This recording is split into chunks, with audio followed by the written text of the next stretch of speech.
First item up on our agenda is to approve our agenda as presented. Motion to approve. We have a motion and a second. All those in favor say aye. Aye. All opposed?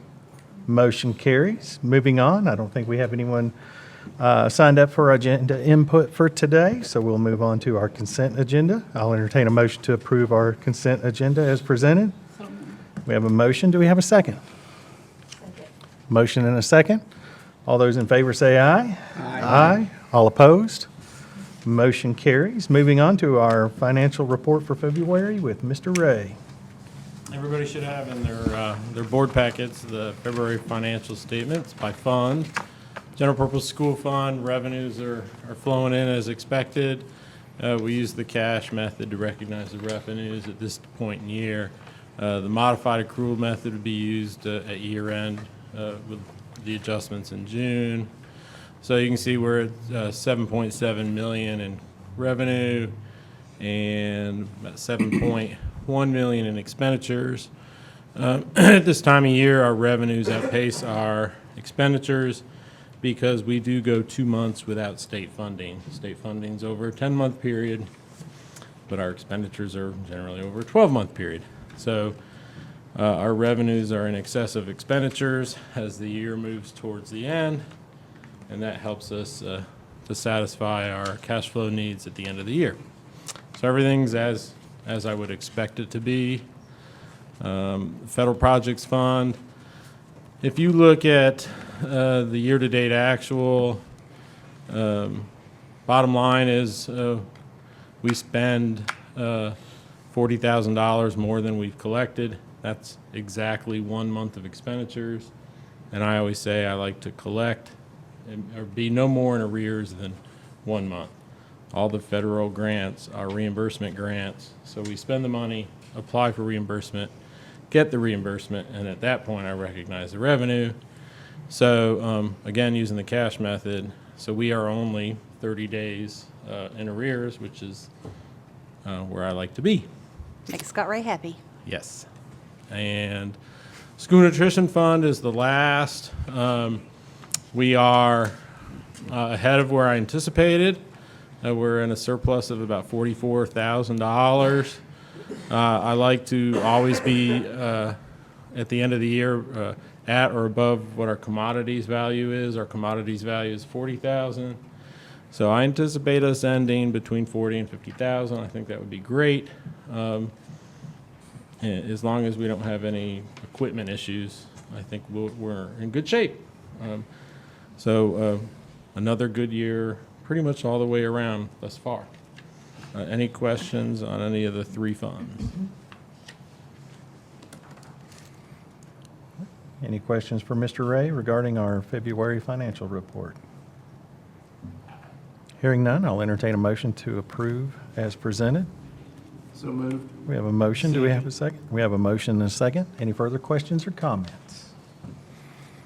Hearing none, Kim, could we have a roll call vote, please? Curtis Isabel. Yes. Zach Farah. Yes. Tim Bobble. Yes. Merle Price. Yes. Joey Smith. Yes. Debbie Heaton. Yes. Motion carries. Moving on to new business. First item up is our 2026-27 salary schedules on first and second reading. Yeah, so before you, we have our proposed 26-27 salary schedule for all positions in Clinton City Schools. Historically, you know our philosophy. Some districts take the philosophy of no raises for a while, and then they give a significant raise in 1 year. Scott has always taken the approach of slow and steady, so give a little bit every single year, but consistently try to give something. For the past few years, we have done about $2,200 for certified and $1,000 for classified. However, we've got a couple of things that are playing out this year. Number one, finally, our West Wing debt is going to be paid off after this year, which is going to free up. That's been a long time coming, hasn't it, Merle? And so that frees up a few more funds. And then Governor Lee is projected to also increase the student base in the TISA allocation. And so Scott and I feel very comfortable that we could raise that a little bit this year. So what we are proposing is a $2,500 raise on each step for certified staff, and then a $1,500 raise on each step for classified staff. So all of our steps have 28 steps to them, so that means that a teacher would get, a certified teacher will get $2,500 plus their step raise increase, and then all classified would get $1,500 plus their step increase. Okay. Any further questions or comments for Kelly? I was glad we're able to do that. Absolutely. Well-deserved. And honestly, our slow and steady approach has really put us and positioned us very nicely. You know, a beginning teacher is coming to Clinton City Schools making over $55,000 a year next year. And if you recall, Governor Lee's goal was to have everybody at least $50,000. Well, we were always ahead of the ball game. So when we look, we start at one of the highest salaries in the state. We're not the highest, but we've made some good gains with regards to our salaries that we should be very proud of and well-deserved for the staff. If you hire a teacher that's already experienced, how do they come in on the step? So districts will do that a variety of different ways. Most districts cap the experience, like we'll cap you at 5 years experience or 10 years experience. We do not do that. We honor the experience that they come to us. So if we hire a teacher that is coming from Knox County that has 20 years of experience, we will honor that 20 years of experience on our salary schedule. So that would be like step 20? Yes, Sorry, yes, I should probably know that. yes. Makes sense. Being new and just looking at this for the first time, can you tell me sort of, and you alluded to it in your earlier comment, where do our salaries compare with similar or like systems? So for a while, we were actually, like when you look at Oak Ridge tends to have, Oak Ridge and Maryville are two of the highest in this side of Tennessee, East Tennessee. For a few years, we started above Oak Ridge, and we were super proud of that. I don't know what their salary schedule is going to look like next year, so I can't speak to what they're doing next year. They quickly took us over, but we fare fairly well. We are above Anderson County. We're above Campbell County. We're above Scott County. We start off higher than Knox County. Towards the middle end of the career, Knox County will meet us and pass us up. Okay. Thank you. But what we have found is teachers don't leave Clinton City Schools for other high-paying districts. Because once you come to Clinton City Schools, I think they appreciate the support, you know, the work-life balance, all of the supports that we provide. So we don't lose teachers to Oak Ridge City Schools, or we don't lose teachers to Knox County Schools. The teachers that leave, that do leave, either are leaving the profession for another type of profession, or they become mamas and decide they want to become stay-at-home mamas. Those are or their family relocates. Those are the three main reasons why we would lose teachers at Clinton City. All right. Any further questions or comments? Hearing none, I'll entertain a motion to approve the 2026-2027 salary schedules on first and second reading.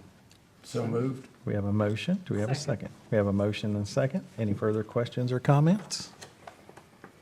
Hearing none, Kim, could we have a roll call vote, please? Curtis Isbell. Yes. Zach Farah. Yes. Tim Bobble. Yes, Merle Cross. Joey Smith. Yes. And Debbie Higgins. motion carries. Moving on to our 2026-27 budget on first reading. So I'll pass that to Scott Ray. Okay, everybody should have general purpose school fund budget in their packet. We'll start with that. It's, I believe, 12 pages of joy. And He would like to go by that line item tonight. we will do that. I think I've been allocated 5 minutes per line item. So generally speaking, it's really tough when you start comparing one year to another year in governmental accounting, especially in the school system. It's tough to compare budget to budget, actual to budget, actual to actual. a lot of things, especially in the past couple of years, in the general purpose school fund fluctuate. Like your revenues, you have competitive grants more now than you did historically. So those grants are reflected in the current budget before you. Now, we may apply for a grant and we may get it. That may be in last year's actual numbers. So the summer learning grant is not reflected in the current budget. It was reflected in last year's actual numbers because we applied for the grant and we got that, but I can't say what the grant is now. I can't budget for it. We haven't applied for it as of yet, I don't believe. Now, do we expect it? Absolutely. But things like that do cause some differences. So I noted that on your packet to try to explain some of those differences. And so that is why, for example, revenues, it looks like if you compare 2024, 25 to what the actual to what our budget committee is, our revenues went down. The budget committee column is what I'm recommending for 26, 27. So in 2 years it went down, but that's because summer learning is not reflected in the current budget, nor is a $500,000 TISA performance award we got that we probably won't get. Well, it's not. We gonna hope we happen. get. We hope we get it, but again, when we get those funds, we reflect it in the budget. So that's why it's kind of difficult to compare one year to the next. So it's a really good idea to compare your revenues in relation to your expenditures. And then you take your non-recurring items, capital expenditures and those type of things, and you analyze those. So moving forward, expenditures, I noted your learning camps aren't budgeted. Does everybody see that kind of highlighted in a column? So your first 71,100 is your regular instruction program. Our expenditures went up. That's generally due to our increase in salaries. The other item that went up significantly besides salaries is health insurance. Health insurance historically over the past at least 7 to 8 years has been an increase of between 5 and 10% per year. The increase in health insurance has outpaced inflation every year. So we are having to deal with that. Clinton City Schools absorbs a portion of that, and we pass a portion of that to the employee. We have to share that increase. And that varies from year to year. I think we're going to go over that later. But that increase is reflected in the current budget. So bottom line, when you get to the end, I have a budgeted surplus here. A lot of people will just present always a balanced budget. I don't. I present a budget that I think is reflective of where we're at today. So we have a surplus of about $400,000. Our revenues exceed our expenditures. However, we have a project at North Clinton, rooftop units and roofing, that I'm getting ready to open up some bids on April 15th, and I'm going to know exactly how much it costs. That expense will hit in August, July or August. Second reading may have that laid into it. There goes our surplus. It went away pretty quickly.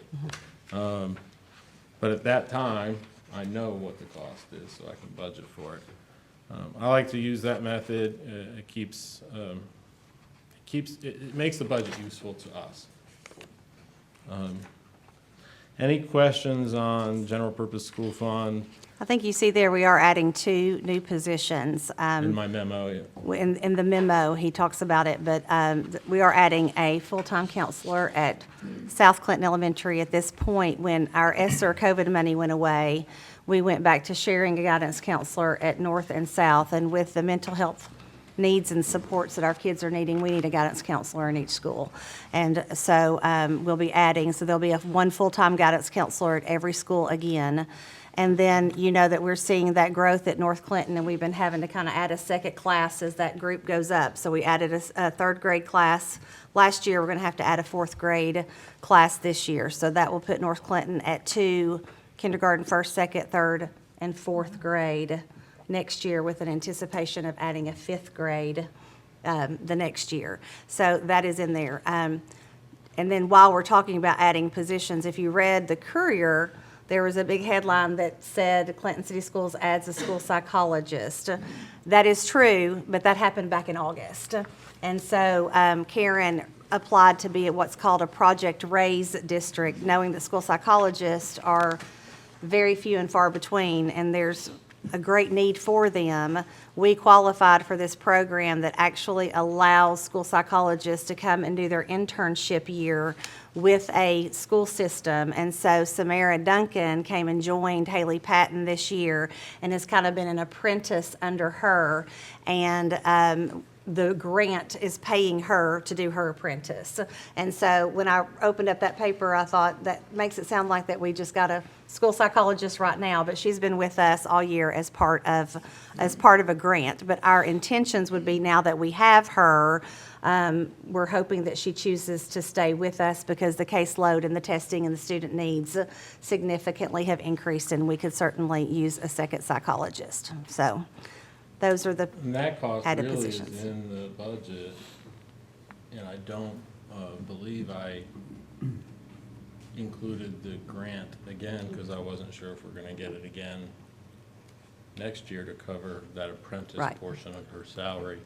So I always budget conservatively. I'll include an expense generally and exclude the revenue until I know for sure, to be just conservative, plan for the worst case. Given them those additions, and those are gonna be recurring year over year, those staffing positions, we're in pretty good shape. I'll note at the end, we have 2 transfers out for our debt. One, well, they're both to the city. The debt's in the city's name. And then Kelly alluded to that falls off. This is the last year of that payment. So we'll have that kind of coming back to us, so to speak. I want you to be aware that, think of that money as, look at a car. If you make a car payment and you have your car paid off, continue making your car payment, just make it to yourself. Think of it like that. We need to continue making that payment to ourselves, because we're gonna need the new roof, the new air, like we are at North. And that's a good way to manage those funds.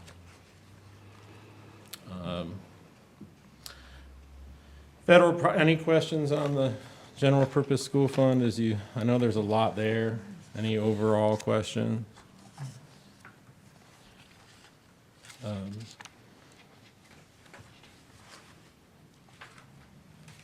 TISA funding's pretty solid. I've used the estimates from the state for that.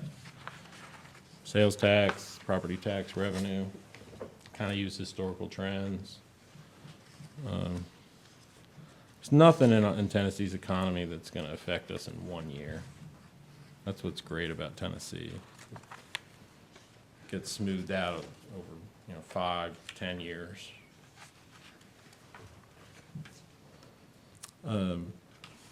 Federal projects, we don't have the grant allocations yet.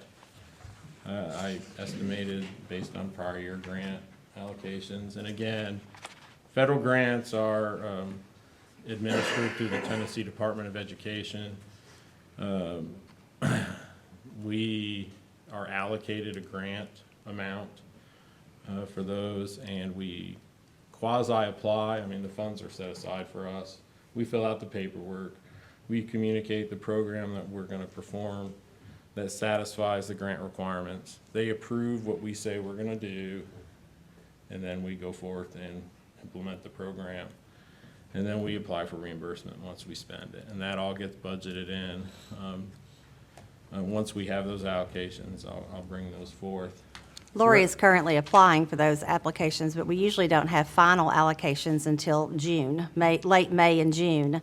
And then what happens is we have a certain carryover, so then you deal with your carryover funds. But frankly, those federal budgets fluctuate all year. They go up and down, as the year goes on. So we just kind of ebb and flow with those and just try to go with what we got last year at this point in the year. And historically, if we have a good program in place, we have federal funds to implement that program, and in a year, if those funds were decreased, we're gonna continue implementing the program, and we're gonna bring in some general purpose school funds to supplant that and continue the program. That's the beauty of having that balance to continue doing good things. On our agenda, I think is good. So there's really not too much wiggle room. Over the course of the year, we don't bring budget amendments for federal projects, because again, those are all approved through the state Department of Ed. So we just bring you the beginning grant allocations. As they change and we do budget amendments, that's all approved through the state and monitored. I have to approve it, Kelly has to approve it, State Department has to approve it. We just kind of lay it into the budget, and it's in the financial statements that you do approve every month. But, after that, the school nutrition program, cafeteria fund, we have a food service management contract. We are in the middle of year 2 of a 5-year possible contract. It renews every year at either party's discretion to non-renew. I've been told the renewal rate is forthcoming. We pay a fixed rate for each meal. So there is a rate for a lunch and a breakfast. And that rate will probably go up a little bit for next school year. It was fixed in the year 1, and they did not increase in year 2, the current year. We will have an increase this year. It is limited on the consumer price index for food away from home, so there is a cap to that. It can't get too out of control. One good thing about the school nutrition program is if the economy changes a little bit and people's household income goes down, if they're not students aren't bringing their lunch and they qualify for a free reduced meal with us, we get a subsidy through USDA to cover that cost.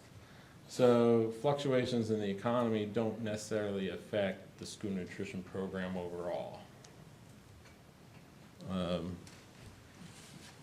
So I'm less concerned about recessions or stagflation when it comes to school nutrition fund, because there's systems in place that have been in place for many years that protect us. Plus we, for the first time in many years, we have a nice little fund balance that we built up in the school nutrition program. So we're in pretty good shape.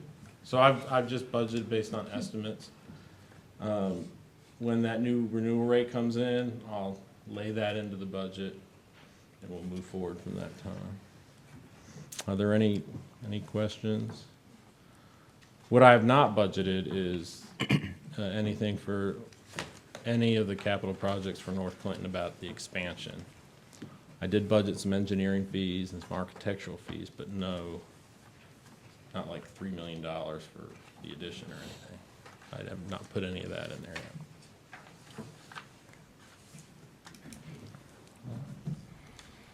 Any further questions or comments for Mr. Ray regarding our 2026-27 budget? All right, hearing none, I'll entertain a motion to approve our 2026-27 budget on first reading. We have a motion. Do we have a second? Second. Motion and a second. Any further questions or comments? Kim, could we have a roll call vote, please? Curtis Isbell, Yes. Zach Farah, Yes. Tim Bobble, Yes. Merle Price. Yes. Joey Smith, Yes. Debbie Hickman. Motion carries. Moving on to our RFP for a group term life insurance policy. Want me to? I'm going to let you take that Okay. one. So we have, we offer to every full-time employee group term life, and they also have the option to have some other voluntary group term life accidental death policies they can elect on their own. I bid that out, oh gosh, I guess the last time I bid that out was when I kind of first started here. So it's been 10, 11 years or 12, we'll go with 10. You're actually on year 14, sir. Okay. Number guy. Okay. I started here when I was 12, so that's okay. But we're not required to do that, but I do think it's good practice. I don't suspect that the rates haven't gone up. The vendor hasn't increased our rates that we pay, so, and I don't suspect any issues. But the only way to know for sure is like, let's get some numbers. So we have a broker that manages all this for us. So I talked to our broker and I said, send it out. And that's exactly what they're going to do. The only thing I have to do is give them a census, and they take that and they'll send it out, and we'll see what the rates are. Right now, everybody gets twice their salary, up to $275,000 in life insurance and accidental death that the school system pays for if they're full-time. Most school systems only give up to $50,000, and there's a reason for that. Is anybody curious about why? Sure. Okay, Let me take a stab at it. you go ahead, Kelly. Because it would be considered a fringe benefit, so you have to do a fringe benefit tax. Very good, Kelly Johnson. It is a taxable fringe. Anything above $50,000 in employer-provided life insurance is a taxable fringe, so there is a tax consequence. I do that calculation. The IRS produces a table based on your age, based on the value of the life insurance. There's a little formula I use, and it calculates the tax. So you have to pay the Social Security and the Medicare tax on that, and any federal income tax through your tax return. I don't withhold anything on it. But it's pretty robust insurance for low dollars and a tax consequence. I guess it's like all life insurance. You're glad you have it, and you hope you never have to use it. So I just think it's a good idea for us to get some good numbers, or some numbers. The numbers we have right now could be great, but let's find out. The current vendor is not offended. We all kind of are used to this process. So, any questions on that?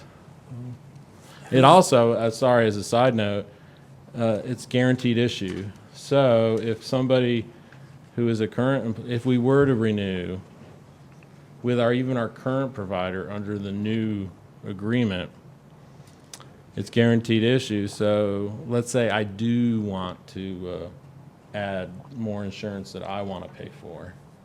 I can do that without any health questions. So it's a guaranteed issue. Whereas if I don't do it upon first offer and I want to do it subsequent, I'd have health questions I could possibly have to go through. And so our current vendor, I think, Zach, that's what you were going to ask, is US Able. Yes. So that's who does all of our. Sorry, did I cut you off, buddy? Yeah, I was going to ask who our broker was. Our broker's Gallagher. Okay, I'm familiar with it. Yes, they're Huge. yes.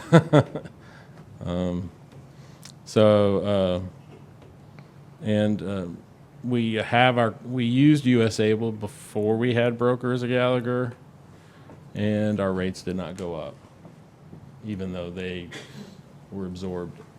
US Able's having to pay our broker some kind of a commission to manage this. They do a pretty good job with enrollment. They come to the schools, they meet with the teachers. We're not insurance agents. I don't want to be an insurance agent. I want a professional to talk to our employees about these things. we actually provide sub-coverage for all staff members to go and speak individually to the US Able rep every year, just so they can have a full understanding of all the benefits that we offer, and then they can determine what they want to take advantage of. So, as this develops, anything that comes of it, I'll keep you informed. But that should be ready and in place. We will have enrollments starting in October, November-ish. So that should be coming out soon. Any further questions on the RFP for group term life insurance? Hearing none, I'll entertain a motion to approve as presented. So moved. We have a motion. Do we have a second? Second. A motion and a second. Any further questions or comments? That's Here. a nice benefit. Very nice benefit. All right. We have a motion and a second on the floor. Any further questions or comments? Hearing none, all those in favor say aye. Aye. All opposed? Motion carries. Moving on to our 2026-27 insurance premiums. All right, I'll try to take this one, and Scott can tag team me if I say something wrong. This one's a hard one to talk about, just because insurance is insane, and we aren't seeing any relief in sight. And so the way that it works is we get notification. In fact, Lori and Scott have gotten notification now that in January, the rates are predicted to go up 10%. And so we function on a little bit of a different calendar than what the increases do. So in Clinton City Schools, we do it differently than probably most districts do across the state. But we feel strongly that when an employee signs a contract with us for a school year, they should know what they're going to be making for the entire year. And they should know what kind of deductions are going to be coming out of their paycheck for that entire contract. And so when they sign that contract with us, we'll present them, once it's approved, we will go ahead and present it to employees so that they can be just making some preparations. But their August check will be the first time that these new rates are taken out. Now, these rates will be honored for the entire 26-27 contract year, but we know that in January, rates are going to go up 10%. But Clinton City Schools is going to absorb that 10% increase for all employees for the first 7 months of 2027. So we will absorb that January through July because we want to honor the contract that they signed. And then we will readjust this next August according to what the numbers were in January. So while you look at this, and it may give you a little bit of a heartache to see, you know, like the employee spouse and family are burning down people's houses, and not only with us, everywhere. But the jump that they're experiencing in August, Clinton City Schools has absorbed that jump for the first 7 months of the year. And then we won't jump them again with the 10% increase in January. We'll absorb it for 7 months before we pass anything on to them. So it really is, as bad as insurance is, that is a really good way that we can take care of our employees, and just so that they know when they sign that contract, they know exactly what they're looking at for the next 12 months for their income. So, so this is the employee portion, and you know, a lot of our employees don't realize that, you know, you look at family and you see that astronomically high price for Premier, but many times they don't realize that we're paying $965 of that a month for them on their behalf. And so if you get family coverage, you can take your salary and you can add almost $12,000 more to that as a benefit that you are getting, that we're helping you pay for your insurance. So, so we're coming to you. Typically, we have just kind of done this in-house, but I told Scott, and I had a discussion, and I just think that we need to be kind of transparent of where we are. We will continue to try to absorb as much as we can. You can see that we really make an effort to to significantly, if you look at the EE, that is employee only. So we pay a significant portion of the employee only and the employee plus children to try to take care of our single mamas out there. But one of the neat things that Scott Ray has done to help with this is, in my mind, you just automatically go to, I want the best insurance coverage that you can get. And so my mind goes immediately to the Premier PPO. But if you are a young teacher with no health issues and you never go to the doctor, you know, there could be some other choices down there that really financially would benefit you more. And so last year, he did a tour of the 3 schools to kind of talk about each one of these to help employees make the best decision for them that would provide them the coverage that they need, but at the most economical price. I will have to say that Scott was super excited about those tours in the 3 schools, and not many people came, and it hurt his heart just a little bit.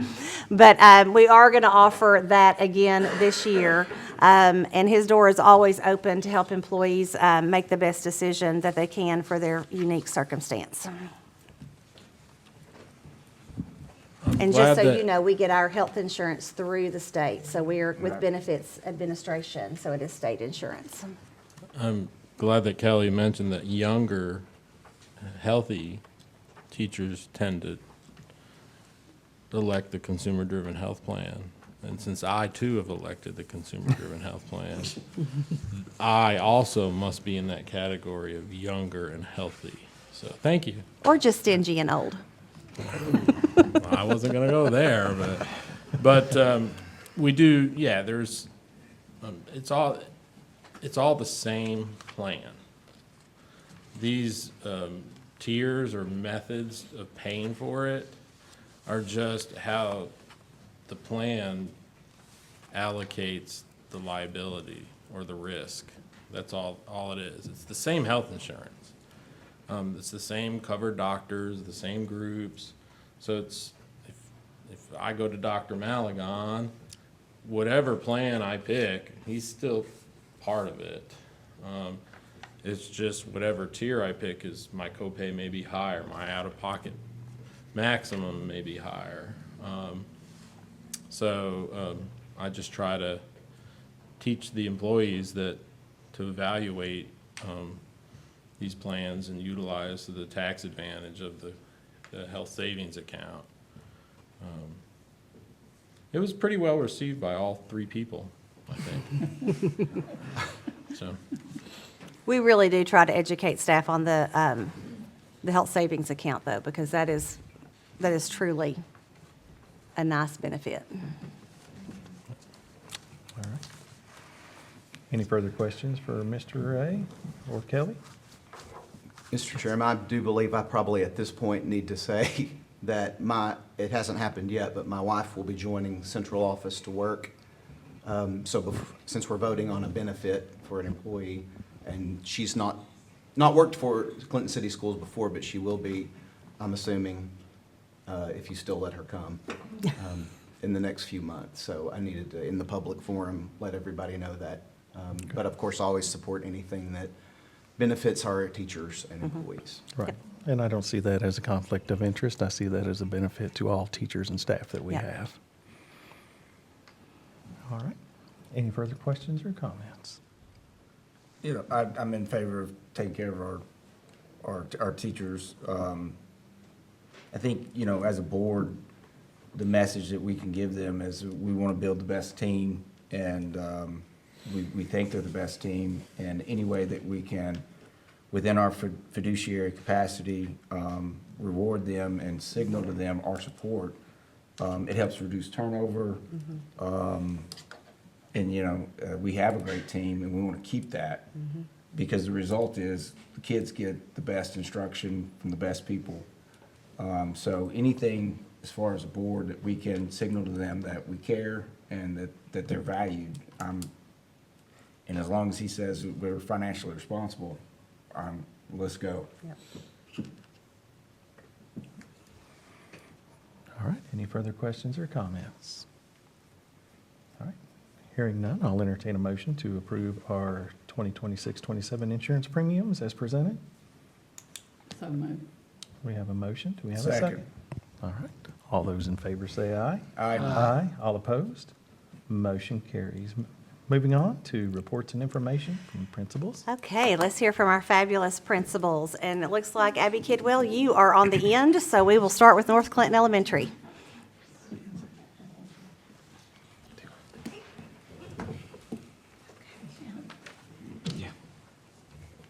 Well, it's hard to believe we're halfway through April. Or almost, I don't think I can say halfway, but we're getting there and it's wild. But I wanted to say that in March, we ended our March month with our kindergarten roundup and had a fabulous turnout. Lots of siblings, lots of upcoming pre-Kers from our pre-K program, which is exciting for us to keep building the community there. And we have conducted several interviews over the last couple of weeks to find that perfect fit for our new hire. And I think who we've decided on is going to fit our culture and our need in fourth grade really well, and we're excited about that next step. In April coming up, we start testing on Monday, and with that has come months of preparation, but also we saw the fruit of that labor and really reflective conversations in PLC this last week with teachers looking at their data from December and then being able to articulate over the last 10 weeks how they've continued to progress kids towards mastery. And then just one of those culminating conversations of, we still have a lot of work to do. Yes, just because testing starts doesn't mean we're done, but here's some tiny tweaks I'm going to make over the next few days. Here's some specific holes I'm going to fill, and then we're going to let our kids shine. And I feel really good about that. Our teachers have worked really hard, and youth student work to really drive that conversation. And so that is where we are on Monday. We are starting that process with second grade. We're going to work hard for the next 2 weeks on that, and then we are going to celebrate results that we get with iReady and Ames Web, and then we've got some fun things planned for May that I'll share at the next report. Thank you. And Merle, you'll be interested in knowing that at the North Clinton Kindergarten Roundup, over 20 families have already shown up this early in the year. So that tells us right there that we will definitely be looking at 2 classes with our incoming kindergarten. So, Amazing. all right, Ms. Breeden, come on up. South Clinton Elementary School. They've heard what a good school North is. So we've had lots of goings on at South Clinton in the month of March. Right before spring break on March 12th, we had our family STEM night, and we had a really good turnout. I don't know if it's because we offered free food, but that always helps. We had 7 different stations that the kids could move through, and they had a little passport. They got a stamp at each station, and then if they filled up their passport, then they could visit the prize table and get a prize on the way out. But we had help from the Civil Air Patrol, Roan State Community College, and TCAT. And we had a family STEM challenge where families had to work together. They had to build and launch their own catapult, and then we measured how far their item went, and we had a leaderboard where we recorded the distances, and we gave away a first, second, and third place prize to each family. We also served free pizza and drinks, and we gave away some door prizes, including things like an air fryer, a Keurig, a tool set, and a wireless speaker. So it was a really fun night. We just completed a fundraiser for the month of March, and students had a shamrock that had little $25 coins in it that they had to get sponsors for. So we have made so far over $8,000 from that fundraiser. So our kids did a really good job with that. On March 24th, we had our kindergarten roundup as well, and we had lots of sweet families show up. Everyone that had a scheduled appointment showed up that night, so we got to meet lots of new upcoming kindergartners for next year, which we were excited about. And we also are gearing up for testing. Our 6th grade and 5th grade student leadership team has come up with a video game theme. So we let the kids vote on what they wanted the theme to be this year. So they're going to level up for testing, and every day of testing, teachers will submit names of students who worked really hard and gave their best effort. They're going to have their names put into a drawing, and they might have their name drawn to be the boss level testers for that day. So we're super excited about that, and we're going to kick it off with a pep rally tomorrow afternoon along with our Fun Friday. So we're looking forward to seeing all of our students' hard work from this year. So just curious, what video game character will Miss Breeden be during the kickoff? You know, Are we Donkey Kong, I'm actually Pac-Man? don't have a costume for this. I know you're really surprised, but now challenge accepted. I think I'm gonna have to come up with something All right. for tomorrow. So I'm on it. I Right. didn't know Pac-Man. Do the kids even know Pac-Man anymore? Pellissippi State people, do you all know Pac-Man? Okay, all right. Donkey Kong, do you know Donkey Kong? Okay, good. Come on up, Ms. Sharp. Clinton Elementary. North had Pac-Man on the cafeteria wall, and they didn't know what it was. I'm showing my age. I said, am I allowed to go? Because I technically wasn't called, but, Oh, Ms. Sharp, Clinton Elementary School. well, you're going to hear some of the same things. We had our kindergarten registration on March the 26th, and we also had a great turnout. And we are also seeing a lot of repeat families come through, which is nice to see some of the older kids who are also now having kids. We've been there that long. So it was neat to see all the families return. I wanted to brag on our Blaze Unified Champions. They went to track and field on April the 6th, and I won't say student names, but I wanted to say we had 10 first place winners, 5 second place winners, 1 third place winner, 6 fourth place winners, and I wanted to brag on the students and the peer buddies that went. They had a great time, and it's just a good time for those kids to get to connect, and then time for the students in Blaze Unified Champions to shine. So they Give had a them great- just a 10, 15-second blurb about what Unified Champions is. So our Blaze Unified Champions, it's our special needs students, and then what we do is we go through any student with special needs is allowed to participate, and then we have students fill out an application to be a peer buddy to those students. So they work together on various projects around the school, but then they get to go, I think to Special Olympics, so they do track and field, and they have bowling and just other events where these students get to participate and shine. So they love it. It's really neat to see the pictures from the events. Kelly can show you at some point. We also had a fundraiser, and I don't have the totals on that, but spring is usually a very stressful time at a school, at an elementary school. So what we decided to do this year was you could send a friendlygram to a student, and they were very inexpensive, or for $20 you could send one to the whole class. And our goal was for every student in the school to get a friendlygram, and they did. So that was a lot of fun. I wanted to thank Miss Poor, Miss Ginger, and student leadership for kind of heading that up. And I'll report the totals in May once everything is added up. Our Lego and Robotics Club began yesterday, so that is Miss Bible, Miss Earl, and Miss Harmon. And I went today to watch the kids, and what they're doing is they take the Legos and they're coding and they're building, and they get to plug it into it Bluetooth to their computer. And so they're learning to build and code, and then the robots move and follow a path, and they were super excited about it. So I can't wait to see their end projects. I wanted to brag also on Ginger Page, Natalie Bunch, and Alex Billings. They've been helping organize school lunches and connecting with parents to supply after-school snacks and staff meeting snacks for us. And I know that doesn't seem like a lot, but it really builds our culture. And they don't get enough credit for what they do and how hard they work to organize that. So I wanted to mention that. TCAP prep has been underway. We've been talking about data also in our PLCs. Our TCAPs begin on Monday, the 13th, and will run through April 24th. Our April Assembly will be held on the 29th at 9:30. Mayor Frank has actually reached out to me, and the mayor of Knox County, Glenn Jacobs, who is also known as Kane, wants to come because he's heard several of our students really love wrestling. So if you want to come, that will be the 29th. I don't plan on him wrestling anyone, but it will be Why fun not? and good motivation. I just want to know if he's coming in costume, if I he's may going to have- come in costume or in a suit. We do have a sumo wrestler suit. If anybody wants to wear that, Scott, you could challenge him.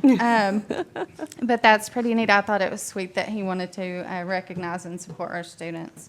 May 6th is our cookout, and the 11th is our 3 through 6 field day. So, thank you. right, thank you, Ms. Thank Sharp. you, Ms. Sharp. That concludes our principal reports. All right. Please look over the information that we have. Summer Law Institute will be coming up. Also, you have a Director of Schools evaluation packet to go through. There should be a timeline within that packet. And with that, that ends our reports and information. We'll move on to our Director's report. Okay, you have a director's report in your packet somewhere in your stack of goodies that you had. I have a couple of quick things for you today. First of all, another thing that I put in your packet, you're going to see at the top, it says the Child Care Advantage, but it looks like an article. This was a really interesting, I received a survey from the Chamber of Commerce about how just if we were coming up with creative ways of dealing with childcare. And so I just responded and shared our story of what we're doing with the City of Clinton and the Boys and Girls Club. And so anyway, the Tennessee Quality Early Education Group, TQEE, called and wanted to interview us. And so Roger Houck and I interviewed them and told them our story about partnering with the Boys and Girls Club and the renovation of the Armory building. And so this is the final draft of the article that they are going to publish. And so this will be published in their newsletter highlighting our article. So I wanted you to have a copy of that. Some of this stuff is repeat on my notes, so I will let you kind of just read over that, and I'll just hit a couple of highlights. Obviously, TCAP begins on Monday. I wanted to let you know that most of you know Kimberly Odell, but she is our technology teacher at North and South Clinton Elementary, but she's also our STEM coach district-wide. She does an amazing job developing partnerships with local industries in our area. So we already have established an SL partnership, a Methodist medical partnership, and Rogers Group. And what they do is they partner with her and give her a real-life problem that they are experiencing in their organization. And then she creates a project-based learning project for the kids to complete. And so they have done that with Rogers Group, and then the children came up with a presentation, and Rogers Group came out and actually judged those presentations. And so some really cool STEM things are happening. But we were lucky enough to where there is a new manager at 3M. And so he actually came to South Clinton, and Ms. Breeden and I and Kimberly met with him. And he is very interested in also partnering with us, wants us to do a tour of the facility, and wants to sponsor some of her STEM nights, and wants to work with children. And it was just such an encouraging conversation. So we look forward to expanding our partnerships and really appreciate Kimberly Odell for working on that. Just a couple of typical things that happen in Clinton City Schools over the summer. We are once again holding our BizTown Camp. Lori Collins has overseen that from May 26 through 29. We already have at least 75, I believe, children who are registered with a waiting list. We always have a waiting list for this, but this is a free enrichment camp that we offer to students at BizTown. And then Allison Swanner, once again, is hosting her Exceptional Artist Camp. That will be held at Clinton Elementary from June 1st through 5th. That week, we usually have anywhere between 225 and 250 area students that come to Clinton Elementary. That is opened up to community, not just Clinton City specific children, and it is always a great week of art enrichment. And then we also are hosting our Clinton City Summer Learning Camp. Lori Collins is also overseeing that for us. That's going to be held from May 29th to June 19th at North Clinton Elementary School. We will be serving hopefully lots of pre-K through rising 7th graders. It's a full school day program, and we are going to be providing transportation once again for Clinton Elementary and South Clinton Elementary students to get to North Clinton to fully take advantage of that program. Currently, our transfer period is going on through May 15th, so any student who does not live in the city is welcome to come and apply. We will award those transfers based on space and programming that is available after we have served all city students. And then you mark your calendars for the wonderful fire department cookouts. Those are going to be held on May 6th, May 7th, and May 8th at the respective schools. And you all are more than welcome to come and grab a hamburger with us and eat outside on that day. It is always fun, fun day for families. May 21st will be our sixth grade graduation at Second Baptist Church. Thank you, Karen Couples, for helping us arrange that. But we're going to try Second Baptist out this year just to help us save the cost of the audio visual and the stage and the setup. And so we are very thankful that Second Baptist is opening up their doors to us. And then, believe it or not, May 22nd is going to be our last day for students. So it is happening very, very quickly, and it has been a tremendous year. And then before I conclude my director's report, we do have some special visitors with us. And I told you all that we were going to have special visitors. This may be a record, guys, for the attendance at a Clinton City School Board meeting, but we have some fellow Pellissippi State future educators that have come with us. And Laura Lawson, if you can stand up and let them see you. Laura Lawson is, I feel like she is a Clintonian just because she is the daughter of Vicki Violet, the former director of schools. But we work closely with her, and she sends us some Pellissippi students to do practicums and clinical hours. And so we work very closely with her. But she, I tell this story, but, as an educator, you try your best not to be one of those parents that requests teachers. And so when my kids went to Knox County at Brickey, she happened to be my son's kindergarten teacher. And my son, still to this day, would probably say that he would marry Laura Lawson if he could, even though he's 25, because he has always had a very big fascination with her. But she is one of the best kindergarten teachers. So she moved to third grade when my Andrew was in third grade. And I remember calling the principal and saying, hey, I'm never one to request a teacher, but have I told you what a good experience he had? But I never would request, but he had a really, really good experience with her. So she read through the lines, and she was kind enough to put him back in there. But I will tell you this about Laura Lawson, and you all, if I've not spoken to your class yet, because I go and speak to her class every semester, you need to know this. When my son graduated, on his graduation day, Laura Lawson showed up, and she had kept a piece of artwork that he had done in kindergarten and gave it to him right after he walked across the stage at graduation. And that is probably one of the most special things. And that is the kind of teacher she was, and that is the kind of teacher that she is creating in you all, and I know that you all have seen that. So, Laura, do you care just to kind of let them introduce themselves? Because we would like to know who's with us today. Thank you so much. I can't believe I have not thought of this in 9 years, just to see the behind the Come on scenes to the of what podium we're so we can hear doing. you. And we love coming to Clinton City. We say it is a hidden gem. Our students learn so much and build experience from these three schools, strong schools. So you want me to introduce? I would love to know who's here, yes. Okay, so we'll start over here. You want to say your name? Hello everyone, my name is Mary Fuller. I'm currently a sophomore at Pellissippi, and my major is elementary education kindergarten. Hello, my name is Alexandra Johnson. I am a sophomore at Pellissippi, and my major is elementary education kindergarten. Hi, I'm Ashley Young. I'm currently a sophomore at Pellissippi, and my major is elementary education K-5. Very good. My name is Dylan McGee. I'm a sophomore at Pellissippi, and my major is visual education. Owen Parker. I'm a sophomore at Pellissippi, and my major is high school history education. Good. Hi, I'm Ella Rutledge, sophomore at Pelly, early elementary pre through 3. Hi, my name is Mackenzie Kovac. I'm dual enrolled at Pellissippi, and my major is going to be elementary at. And also you go to high school? And I'm at Maryville High School. So we have some dual enrollment students. Very good, very good. Garden Valley Academy. I'm on every year. But my name is Jada Cannon. I'm a K-5 elementary education major. And I'm a sophomore. And I can't wait to be in the field, actually in the field. And thank you so much. This is everything that we talk about. We have talked about salaries. We have talked about medical benefits. So to just hear it come full circle. And I was going to ask you all, we've talked about this a little bit, but could you tell us the difference? I tell them there's 3 levels. There's local level, there's state, and there's federal.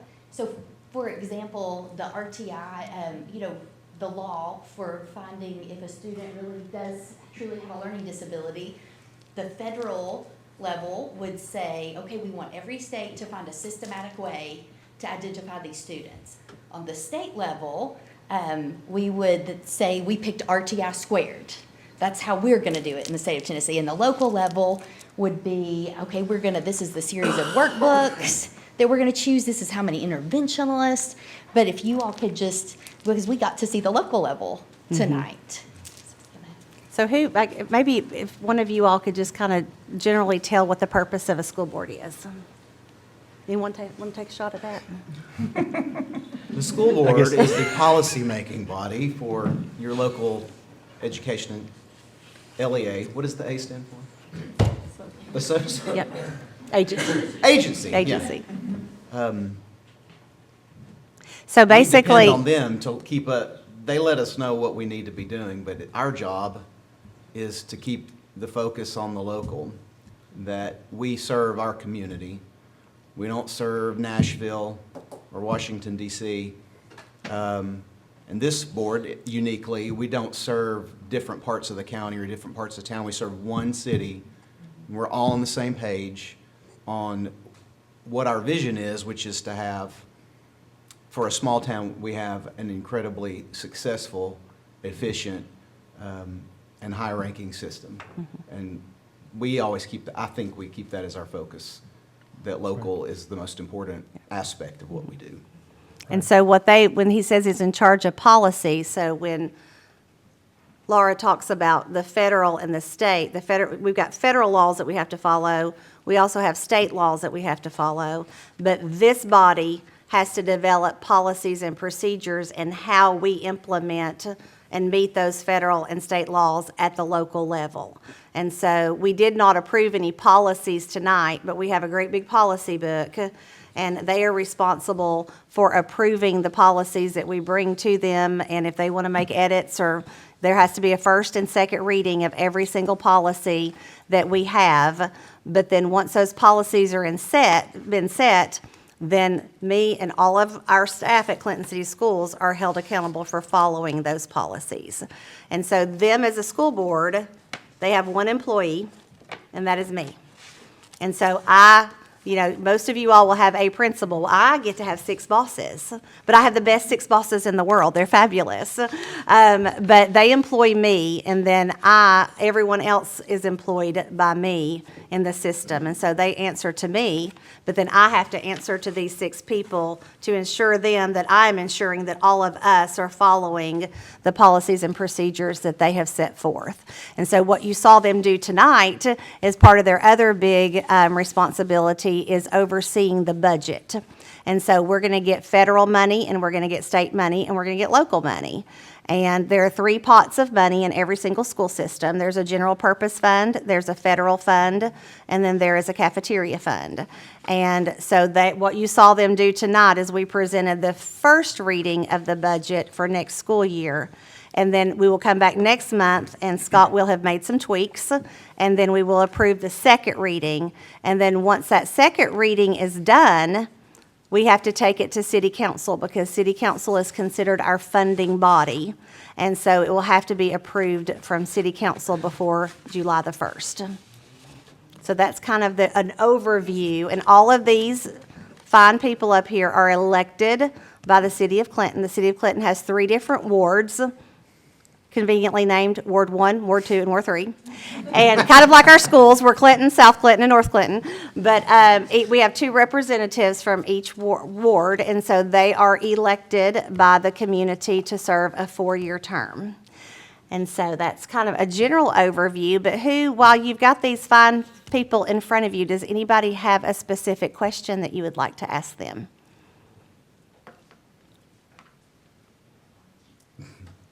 They're really nice, I promise. Well, y'all need Yes, to know we have the best director. And if you have been looking at the news lately, you know things go on in other places that don't go on here. Don't go on here. They don't go on.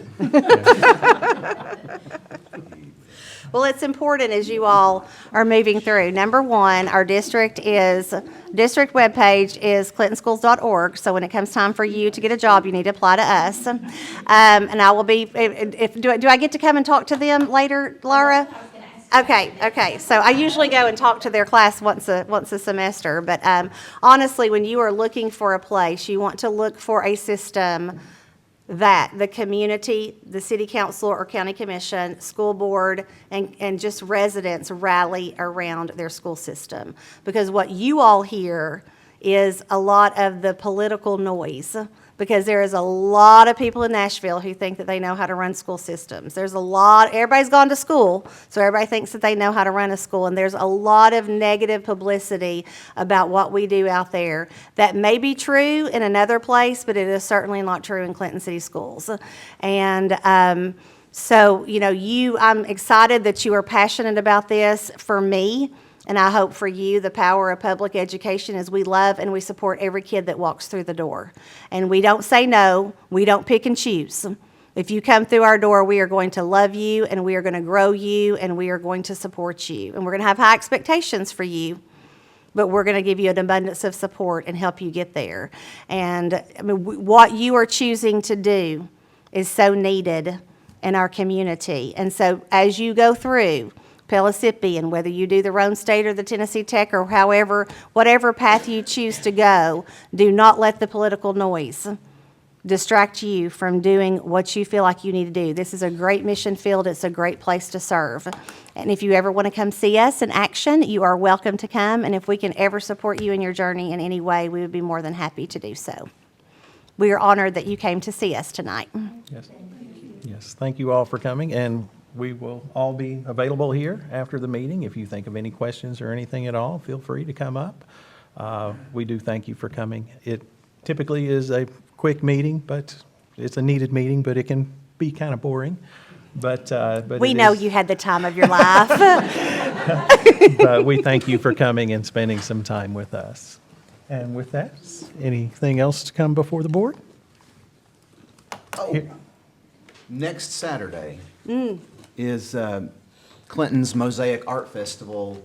It's one of the 6 big events that the Historic Downtown Nonprofit puts on. So lots and lots and lots of Clinton City kids will be featured in various places: art, music, dance. It's a good community Saturday. So I can't encourage believe I everybody didn't to mention come that. out. So our art show will be inside Clinton Community Center. Every child is doing a self-portrait in Clinton City Schools that will be displayed. Our band will be performing. Our chorus will be performing, which is super scary because I've worked with them and I cannot sing. They're going to sound a whole lot better than me. And our Winter Guard is going to be performing. So our Flag Corps will be performing. And so There will be miniature cows there. You can go see and pet. it is a neat, if Pellissippi State people, if you are looking for something fun to do, Mosaic Arts Festival is where it is at in Clinton. You need to come see us. All right, anything else? All right. Great things continue to happen in Clinton and in Clinton City Schools. Thank you all for coming. I declare this meeting adjourned.